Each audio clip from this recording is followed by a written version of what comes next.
ჩვენთან არის ღმერთი. ქრისტეს შობის წინა კვირას ტრადიციულად ეწოდება კვირა წმინდათა მამათა. იმიტომ რომ იკითხება მათე სახარებიდან უამრავი ზოგი ნაცნობი ჩვენთვის, ზოგი უცნობი სახელი, რომლებიც ეს სახელები, ეს ადამიანები ჩამონათვალი არიან ხორციელი წინაპრები მაცხოვრისა და ამათგან რადგანაც იშვა მაცხოვარი, ანუ ამ გენეალოგიური ხისგან რო იშვა მაცხოვარი, ამიტოა ძალიან მნიშვნელოვანი დღევანდელი დღე ყოველთა წინაპართა უფლისათა.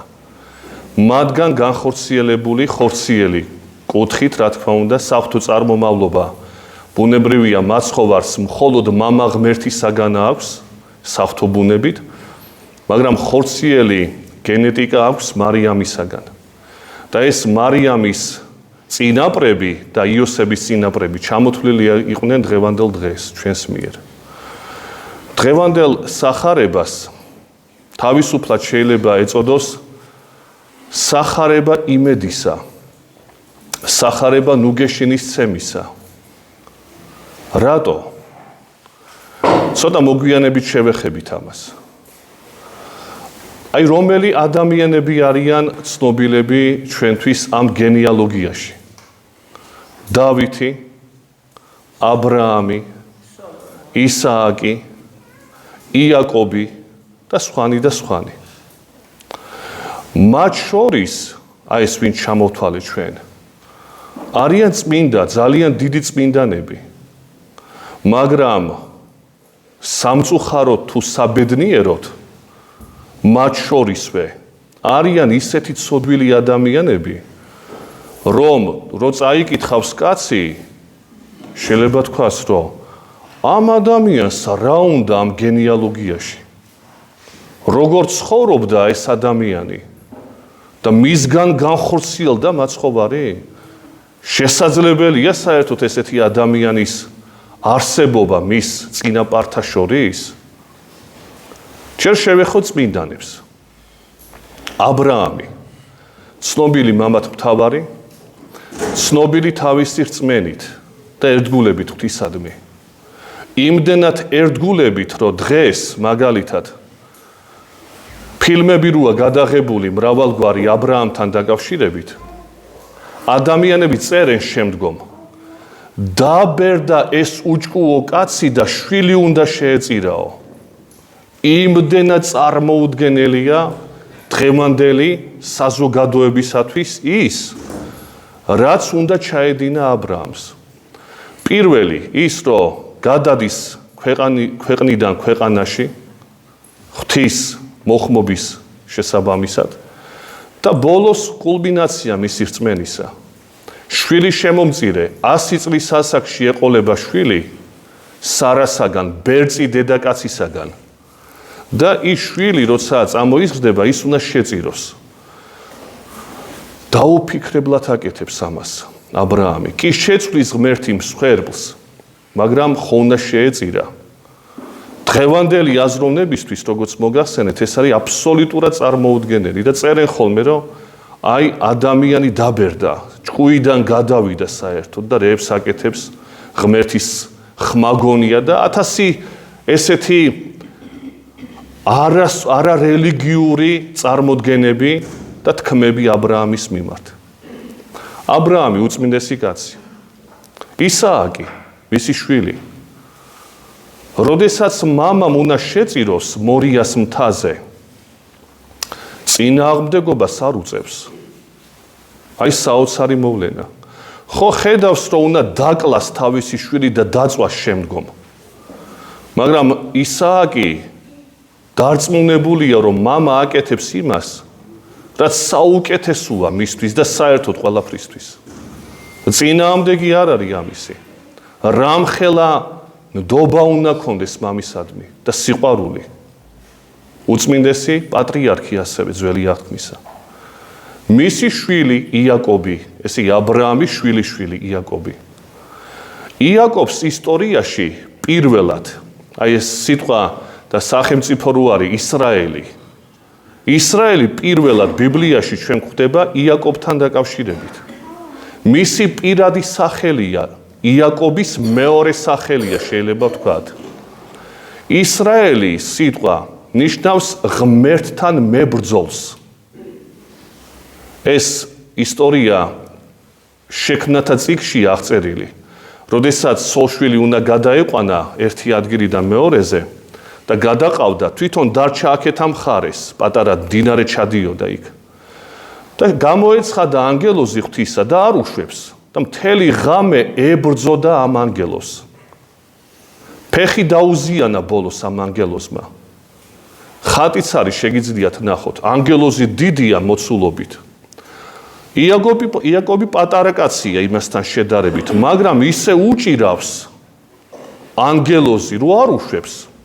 ანგელოზი ეუბნება, გამიშვი მე, არ გაგიშვებ იქამდე, სანამ არ დამლოცავ, ეუბნება. და მთელი ცხოვრება კოჭლი იყო იაკობი იმის ნიშნად, რომ ღმერთს ებრძოლა. ისრაელი ღმერთთან მებრძოლს ნიშნავს და მას დაერქვა პირველად ისრაელი. მაგრამ სულიერი გაგებით ეს ბრძოლა, პირდაპირ ბრძოლა კი არ არის, რა თქმა უნდა. ეს არის ღმერთის არ დანებება, რომ ჩემთან იყავი შენ, ლოცვითი ურთიერთობა იყო მთელი ღამე. მასსა და ამ ღმერთს შორის, ანუ ღვთის გამოგზავნილს შორის. გადმოცემის თანახმად და ეგზეგეტიკის თანახმად, ანუ განმარტების თანახმად, ეს ანგელოზი იყო განკაცებამდელი მაცხოვარი, ძე ღმერთი. ამიტომ ეწოდა ღმერთთან მებრძოლი იაკობს. აი ესეთი მამათ მთავარი, რომლისაგანაც 12 ტომი შეიქმნა შემდგომ ისრაელისა. და უამრავი წმინდანი ასეთი. მაგრამ ჩვენ ვთქვით, რომ იმედის სახარებაო. რატოა იმედის სახარება? ახლა შევეხოთ ცოდვილ ადამიანებს.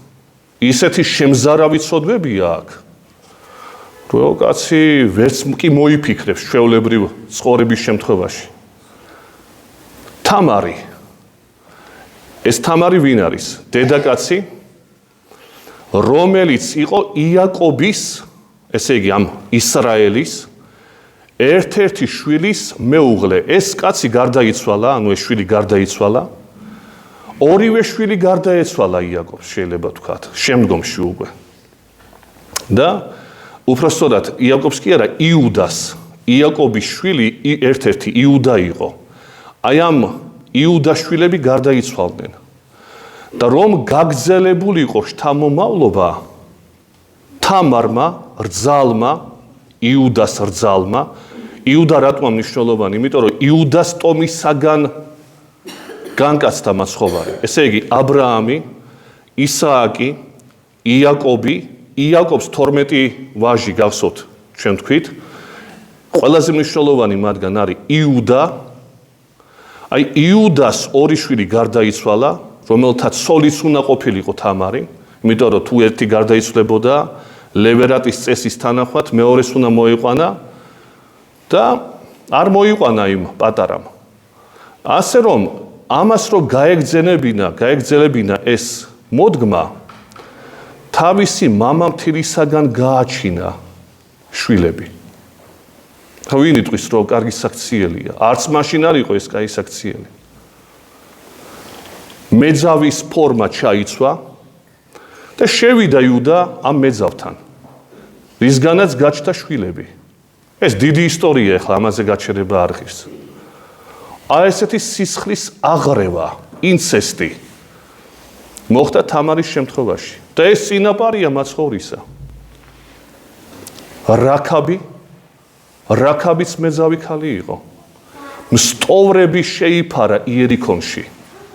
როდესაც უნდა აეღოთ ებრაელებს იერიქონი, პირველი ქალაქი აღთქმის ქვეყნისა, სანამ შევიდოდნენ ებრაელები, მსტოვრები გაგზავნეს, დაეთვალიერებინათ უნდა. და იმათ იერიქო ენელებმა შეიტყვეს ებრაელები რომ ჩავიდნენ იერიქონში. და დევნა დაუწყეს ამათ. ამ რაქაბმა, ამ დედაკაცმა, ამ ცოდვილმა ქალმა შეიფარა ეს ადამიანები და შემდგომში გენეალოგიაშია არა მხოლოდ შეიფარა და გადარჩა მისი ოჯახი, არამედ გენეალოგიაშია მაცხოვრისა. საერთოდ არასახარბიელო ქალი. თამარი და რაქაბი. რუთი ერთ-ერთი დედაკაცი. რუთი არ იყო ესეთი როგორც ჩვენ ვთქვით, მაგრამ იყო საერთოდ არაებრაელი ტომით. მოაბელი იყო ტომით. და ეს რუთი არის დიდი ბებო დავით მეფისა. ესე იგი, ბოოზმა შვა იობედი რუთისაგან, იობედისაგან იშვა იესე, იესესაგან იშვა დავით მეფე. აი დავით მეფისაგან იშვა სოლომონი. რუთი არ არის ტომით ებრაელი საერთოდ, წარმართ ყოფილი არის. მაგრამ დიდი ბებოა დავითისა და დავითის მოდგმისაგან განკაცდა მაცხოვარი. დავითი თავის მხრივ იუდას ტომელია. იუდა აბრაამის ტომისაა. მაგრამ მათ შორის ეს დედაკაცები ზოგი საერთოდ არ არის წმინდანი. წმინდანი კი არა, უცოდვილესი ქალები არიან. რუთი ესეთი ქალი არ არის, უცხო ტომელია მხოლოდ. და ბერსაბე როგორც ასეთი ხსენებული სახელდებით გენეალოგიაში არ არის. სოლომონის დედაა ეს ბერსაბე. როგორც წერია სახარებაში. დავით მეფემან შვა სოლომონ ურიას სოლისაგან. მაგრამ ეს ურიას სოლი ვინ არის? ბერსაბე ბიბლიაში. მეფეთა წიგნებში ეს არის. ეს ქალია ულამაზესი დედაკაცი. და მე ვფიქრობ, ეს ჩემი აზრია უბრალოდ, დავით მეფეს ბევრი ცოლი ყავდა. რაღა მაინც და მაინც ეს ქალი შეირთო უკვე მრავალ ცოლიან კაცმა. და ეს ქალი იყო უჭკვიანესი ქალი. დავითი სხვას არ გაიკარებდა, მარტო სილამაზი არ იყო ბერსაბეში. ბერსაბეში იყო უდიდესი სიჭკვიანი, როგორც ჩანს თვითონ ბიბლიიდან, იმიტომ რომ დედა იყო სოლომონისა. დედას გადამწყვეტი მნიშვნელობა აქვს, ჩვენ ძალიან ბევრჯერ გვისაუბრია. დედა თუ არასწორად ზრდის თავის შვილებს, ნაყოფი არასწორი იქნება. დედა არის გადამწყვეტი. იდეალები ღვთისადმი მორჩილებისა, ქმრისადმი მორჩილებისა და სხვადასხვა მორჩილებისა დედაკაცმა თავის შვილებს უნდა ასწავლოს. მამა კი ასწავლის, მაგრამ მამა მაინც გასულია. მამა სხვა საქმეები აქვს უამრავი. მამა სხვადასხვა ფრონტზე იბრძვის. იმას განაარსალია, მაგრამ ისი არ სალია როგორც დედას. ასე რომ ეს ბერსაბე რატო არის უჭკვიანესი, საიდან ჩანს? იმიტომ რომ ამ ბერსაბემ გაზარდა სოლომონ ბრძენი. სოლომონ ბრძენი დავითის შვილი კი არის, კი ბატონო. დავითს გარდა სოლომონისა უამრავი შვილი ყავდა სხვადასხვა ცოლებისაგან. მათ შორის აბესალომი, რომელმაც ატეხა წინააღმდეგობა მამისა, უნდა გადმოეგდო და მოსაკლავად დაძდევდა მამამისს. აი ესეთი შვილიც ყავდა დავითს. მერე ბოლოს კი მოკლეს და მთელი 40 დღე იგლოვა თავისი შვილი. მაგრამ ეს სხვა ქალების გაზრდილი იყო, ეს ბავშვები. სოლომონი გაზარდა ბერსაბემ, დედამისი იყო. და აქედან გამომდინარე, იმიტომაც არის სოლომონი ბრძენი, რომ გარდა იმ მოდგმისა მამისაგან რაც აქვს, დედა იყო ძალიან ჭკვიანი. და ამიტომაც წერია შემდგომში ბიბლიაში, რომ სოლომონ შენზე ბრძენი არასოდეს ყოფილა და არასოდეს იქნება წუთი სოფელშიო. აი უბრალოდ რომ გადახედოთ თქვენ ბიბლიაში იგავნი სოლომონისანი ან სიბრძნე სოლომონისა, უბრალოდ რომ გადახედოთ როგორი ლაკონური თქმებია და როგორი სიღრმისეული ამავე დროს. შეიძლება კაცმა 1 საათი ილაპარაკოს და ვერაფერი ვერ გააგებინოს სხვას. და სოლომონს აქვს ერთ თავში, წიგნის თავში, ერთ თავში 30 დაახლოებით გამონათქვამი და ყველა მათგანი არის იმდენად ღრმა, რომ ორ აზრს აღარ ტოვებს. მაგალითად,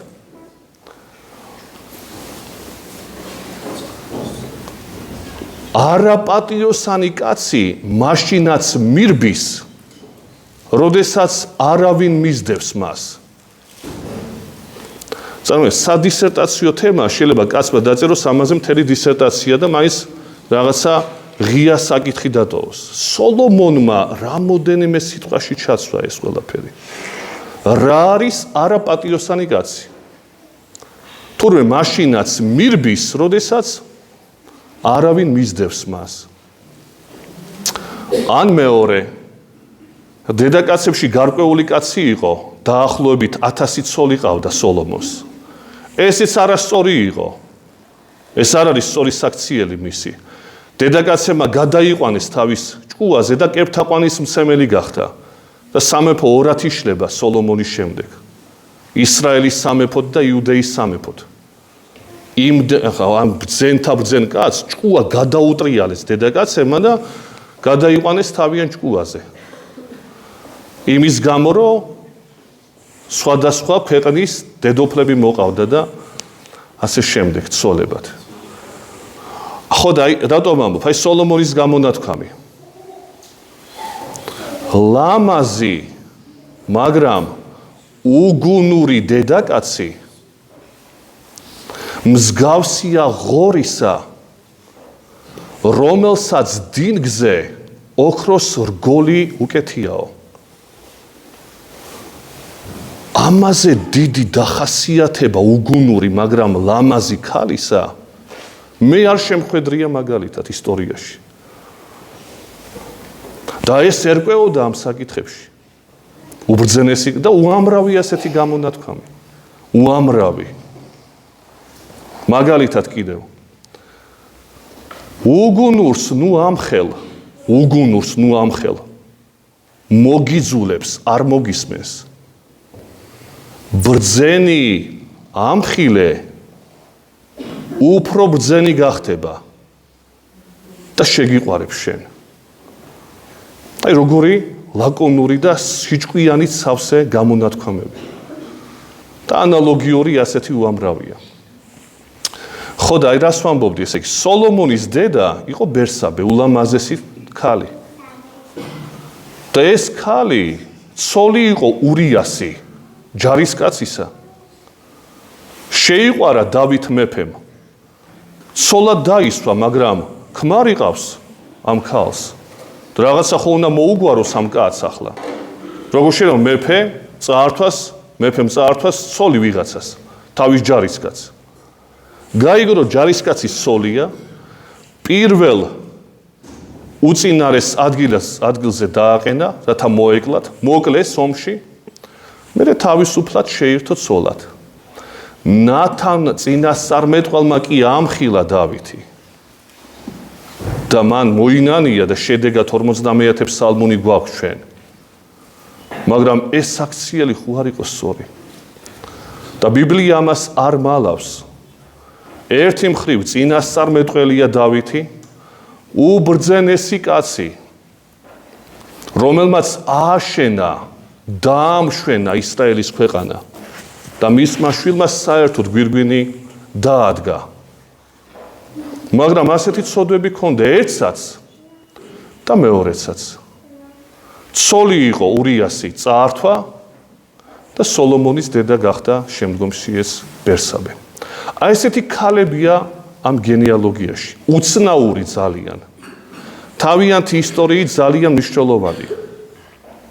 და რო დაუბრუნდე ჩვენს ნათქვამს, იმედის მომნიჭებელია თქო რო ვთქვით. რატოა მომნიჭებელი იმედისა? იმიტომ რომ მაცხოვარი იშვა არა მართალთა საცხოვრებლად, არამედ სოდვილთა საცხოვრებლად იშვა პირველ რიგში და პირველ რიგში იმათ საცხოვრებლად, ვინც იყვნენ მის გენეალოგიურ ხეში, რომლებიც არასწორად ცხოვრობდნენ, მაგრამ მათგან იშვა დედა მარიამი, ღვთისმშობელი, უწმინდესი იყო, რა თქმა უნდა.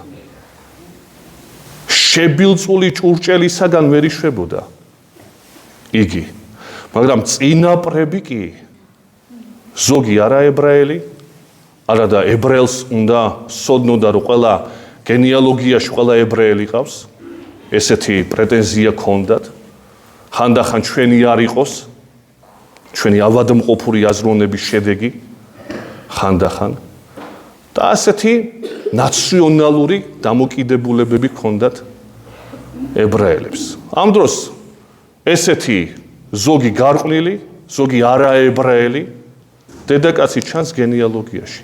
შეფარული აქ არაფერი არ არის. ძალიან ცხადია და ამას ესახარება იმედს გვაძლევს ჩვენ ცოდვილ ადამიანებს, რომ იმედი არ დავკარგოთ, რომ გამოხსნა არსებობს, როგორიც არ უნდა იყო ადამიანი. ხა ისე კი არ უნდა ვიფიქროთ, რომ როგორიც არ უნდა ვიყო, ღმერთი ისეც მიმიღებსო. ჩემ ცოდვაში ვცხოვრობ და ვიცხოვრებ ესე, როგორც ვარ. ამას არ გულისხმობს სახარება. სახარება გულისხმობს იმას, რომ ის რაც ხარ, უნდა გამოასწორო შენ თავში. ცოდვილი ხარ კი, ღმერთი მიგიღებს. მაგრამ ისე კი არა, როგორც შენ გგონია, რომ მოდი გავაგზავნებ ჩემ ცოდვილ ცხოვრებას. ხანდახან გონიათ ხოლმე ამ ლიბერალურად დამოკიდებულ ადამიანებს. ღმერთი მიგვიღებს როგორებიც ვართ. მაშინ სახარება, მთელი ახალი აღთქმა და ბიბლია დასაწყველია, კაცო. რაღაცი გვჭირდება მაშინ ეს წმინდა წიგნი. მაშინ თქვენი ბიბლია დაწერეთ, კაცო. სადაც იქნება ეს გამართლებული. ცოდვილს რო იღებს, მონანიებულ ცოდვილს იღებს უფალი. და არა იმას, რომ როგორიც ვარ მე, მოდი გავაგზელებ, ღმერთმა ესეთი შემქმნა. გავაგზელებ ამ ცოდვილ ცხოვრებას და მიმიღებს, იმიტომ რომ ღმერთი სიყვარულია. თუ ეს სამხრივად განსახილველია ასე, მაშინ სახარება უნდა დავწვათ ჩვენ. მთელი ახალი აღთქმა უნდა დავწვათ. იმიტომ რომ რაღაცში ვარგა ეს. ის მამხილებელია ამ ყველაფრისა და შენ რო ახალს იგონებ, მაშინ შენი დაწერე და წერენ ახალ რედაქციას ქმნიან ბიბლიებისას ნეოპროტესტანტები, ლიბერალურად განწყობილი ჭკუის ადამიანები. ბიბლიის ახალ რედაქციებს ქმნიან. სადაც არის საუბარი, რომ თითქოს დავითს რო უყვარდა საულის შვილი, მეგობრობდნენ ისინი. იონათანი, თურმე, როგორი მეგობრული კი არ ქონდათ მხოლოდ. აი ეს მამათმავლური გამორიცხული არის რო ქონოდათ მათ ეს ურთიერთობაო. აი იქამდე მივიდნენ თანამედროვე ქადაგებლები, ნეოპროტესტანტები. სადაც კი მეგობრობაზია საუბარი, თურმე არ არის გამორიცხული და მამათმავლები ყოფილიყვნენ ესენი. ესე იგი, თუ შეპყრობილი არ ახარ ეშმაკით, სხვაგვარად ვერ მოიფიქრებ ამას. ვერ მოიფიქრებ ადამიანი. ეს შეპყრობილობა, ჩვეულებრივი შეპყრობილობაა. და ბიბლიას აკეთებენ თავიანთ ჭკუაზე, თავიანთ რედაქციის შედეგად.